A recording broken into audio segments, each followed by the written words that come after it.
Adilah pada kami tak bodoh, meski memang kami tak pandai.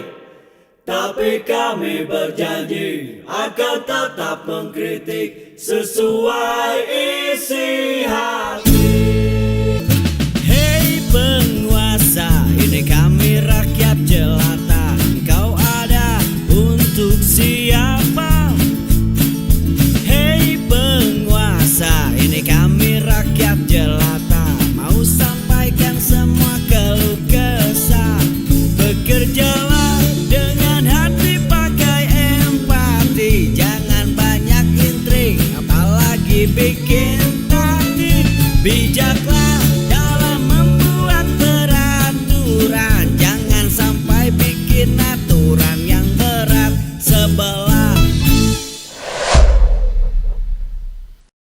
Nah, kalau Pak Rizal sendiri sebagai tokoh hukum dan aktivis, apakah melihat ini tuh akan dipatok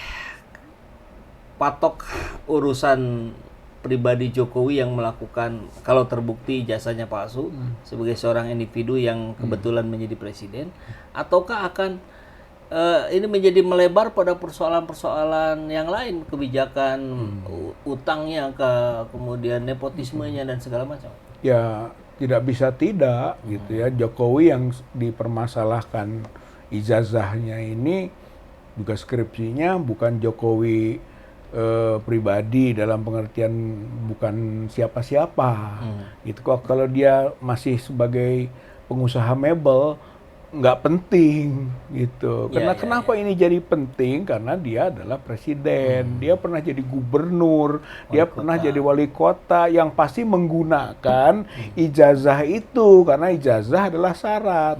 Sehingga ketika satu persyaratan tidak dipenuhi atau masalah, bisa menjadi batal demi hukum. Atau kalau menurut proses pengadilan bisa dibatalkan. Ada dua kemungkinan kan, dibatalkan atau batal demi hukum. Sehingga berdampak itu gitu, berakibat hukum. Nah, akibat hukumnya bagi pribadinya sanksi hukum.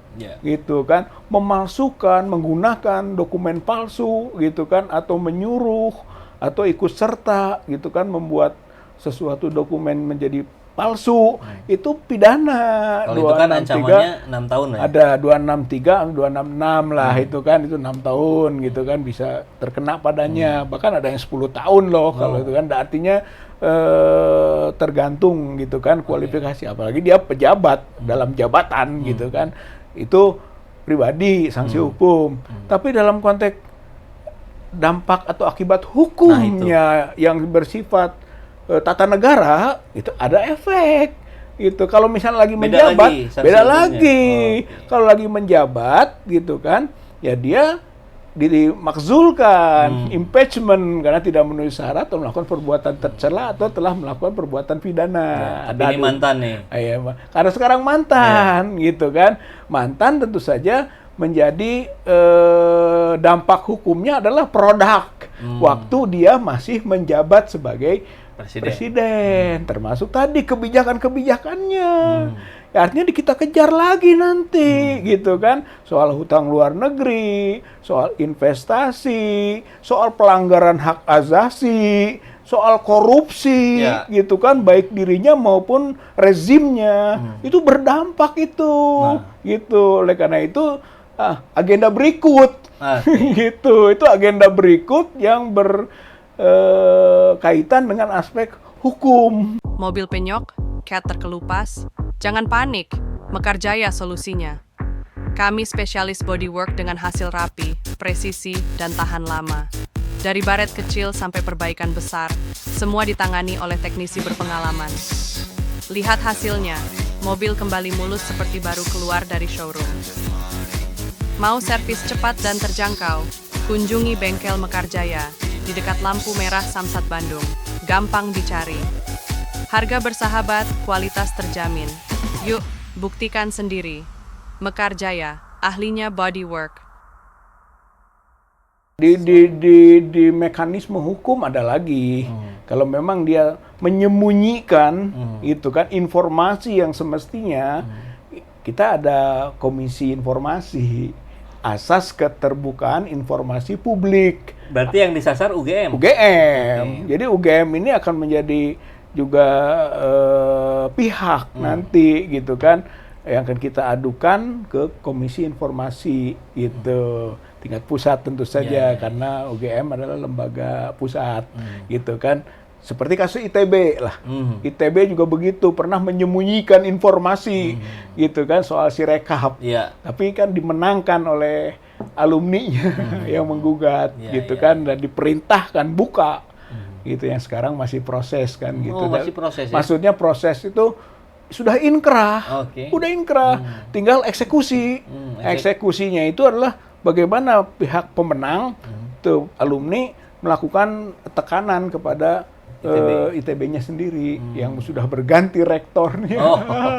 Kira ini poin lain. Saya kira Prof. Okfa juga kan sementara jadi rektor. Bisa saja besok tidak menjadi rektor. Akhirnya juga kalau memang itu nanti sampai ke dibuka, perintah buka informasi, ya harus dibuka kan gitu. Dan kalau nanti melibatkan juga gitu kan penyesatan dan penyembunyian informasi oleh para pejabat institusi gitu dalam UGM, ya bisa saja akhirnya pidananya itu bisa mengarah kepada para pejabat yang menyembunyikan informasi itu. Berarti ada aspek turut kebohongan serta, itu turut serta itu kan, atau obstruction of justice, dia melakukan menghalangi pembuktian. Itu obstruction of justice, itu pidana itu. Pidana menghalangi pembuktian. Kita mau cari bukti, dihalangi. Banyak Pak itu dampak hukumnya. Tapi anggaplah misalkan tadi ini ada hambatan, kemudian ini memang Pak Rizal barusan sudah menyampaikan ini prosesnya akan dilakukan langkah-langkah berikutnya. Nah, apakah nggak akan terlalu lama, entah kapan selesainya, padahal yang ini, yang tadi tuh Pak, yang lain-lainnya, yang dugaan kolusi, korupsi. Ya, ini kan pihaknya bukan pihak lembaga seperti TPUA saja, atau elemen perjuangan tertentu saja, bukan Kagama, bukan Relagama gitu kan, bukan Kapak, bukan. Ini masyarakat loh, yang ini isu-isu publik gitu, masalah ijazah dan dampaknya nanti itu masalah ketatanegaraan yang menyangkut seluruh warga negara. Berarti sekarang aja sudah terasa kan tentang support ini dari masyarakat. Ayo buka. Bahkan udah ada hukum-hukum sosialnya ini kan. Wah, tukang bohong mah nutupnya dengan bohong lagi. Misalnya kan banyak netizen yang memberi komentar beragam. Nanti yang bergerak itu rakyat. Yang bergerak masyarakat. Gitu. Kalau memang ada hambatan-hambatan yang disebut tadi lama gitu ya, proses-proses konvensionalnya lama, rakyat ya nggak sabar dong. Gitu. Jadi yang dikejar bukan sekedar pembuktian moral di hadapan rakyat saja, tapi secara hukum pun tentu akan semua terus diproses, aspek. Walaupun kita kan negara hukum, kita bawa ke hukum gitu. Tapi kalau hukumnya macet kan begitu, atau hukum menjadi terkuasai oleh kepentingan politik, jadi negara kekuasaan. Kalau negara kekuasaan, lawannya negara rakyat dan negara hukum. Maka penguasa siapapun harus berhadapan dengan rakyatnya. Nah, kalau begitu Pak Rizal, barangkali kan kita lihat bagaimana rakyat, netizen hari ini semua berbicara. Semakin banyak lah yang tempo hari diam, sekarang bicara.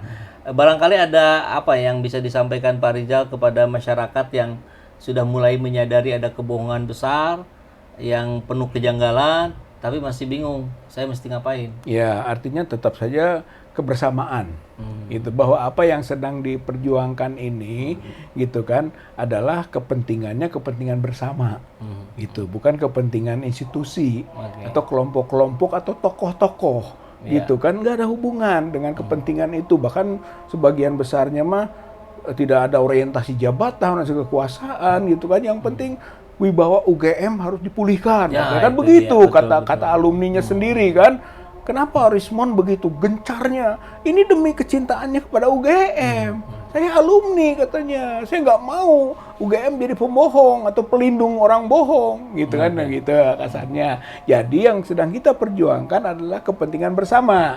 Oleh karena itu dengan masyarakat, dengan rakyat, hayu bersama-sama terus. Gitulah istilahnya mah. Dimulai dari soal ijazah palsu.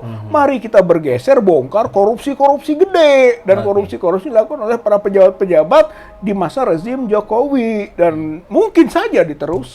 Gitu. Iya, jadi ini juga bukan akhir, Mbak ya. Ini enggak. akan terus berlanjut. Nah, kalau perjuangan, kebenaran, kejujuran, keadilan itu never ending proses. Never ending proses. Walaupun video kita sudah kita akhiri karena sudah azan, tapi untuk perjuangan tadi sudah disampaikan oleh Pak Rizal never ending katanya. Never ending proses. Terima kasih banyak Pak Rizal Sama-sama, atas Kang Epul. kesempatannya. Mudah-mudahan terus diberikan kesehatan, dijaga oleh Allah langsung karena niat baik ini tentu harus mendapat respon dari kita semua. Amin. Ya. Dan ya begitulah kawan-kawan semua, di negara kita yang katanya demokratis ini kita sedang melihat sebuah pertunjukan besar di mana rakyat bertanya tapi UGM dan beberapa elemen di sebelah sana seperti yang pura-pura tuli, di mana dokumen dicari tapi fakta dibungkus seperti gorengan basi.